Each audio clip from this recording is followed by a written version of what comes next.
your health. And your health, ibig sabihin, nanganganib ang buhay mo dito. Ibig sabihin, it's a matter of life or death situation. If you follow the advice, you may survive or you may not. Tama ba? Well, it's your God-given right to ask that one who advises you this question.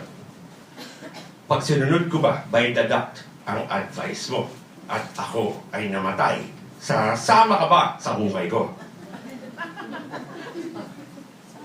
Karapatan po ninyo yun. Pwede nung ikamatay yung ina-advise sa inyo. Papayag ka ba na yung nag-a-advise sa'yo, tsamba-tsamba lang? Tama ba? Karapatan mong tanongin niya. So, pag ang doktor po ninyo ay nagbigay sa inyo ng advice na nananakot, dalawa lang ang pwede nyo sabihin. Number 1, Doc, ikaw pala si round 1. Yeah. Aling round 1? Rounds with the devil. Ibig sabihin, habang ikaw ay gumagaling, meron kang rounds with the devil. Ibig sabihin, susubukan ka ng demonyo na hindi ka gumaling. Kasi kung gusto ni God gumaling ka, ayaw ng demonyo yun. Pipilitin niya maligaw ka. So, gamit ng demonyo, madaling malaman. Kaya mabubuking nyo.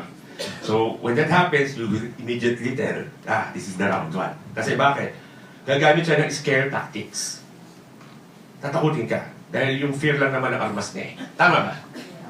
So, pag may nag-advise, gamit fear, it's not from God. God will never use it. Tatlo lang ang gamit ni God. Love, faith, hope. So, if that person advises you like the way I do, then definitely, it's from God. So, ibig sabihin, kahit ako, tanungin nyo, pagka sumunod si Kuya doon sa matututunan niya ngayon, sumunod sa matututunan niya, lahat kayo na may sakit, sumunod, then, pag ginawa nyo yun perfectly, then namatay kayo, then I go with each and every one of you to your graves. Why? That's how much I trust the one that created those things that I'm telling you. Yes. Ganun katindi ang kaya kong i-bet, buhay ko mismo. Kasi alam ko na hindi akin. Alam ko po na hindi akin. Alam ko kung kanino yun. So, kaya ko ipusta buhay ko dyan. So, Kuya, lahat kayo ka nato, kaya sabi ko mag-thank you na kayo doon sa nagsama sa inyo. Kasi yung nagsama sa inyo, hindi yan after doon sa bulsa ninyo. Yung nagsama sa inyo, hindi yan kukuha ng anything sa inyo. Yung nagsama sa inyo, mag-aabot yan ng bagay na napakahalaga sa inyo, kaya kayo sinama dito. Totoo po yun.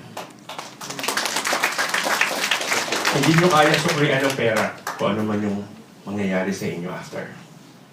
Lahat ng mga pasyenteng gumaling dito, you know that. You know what I mean.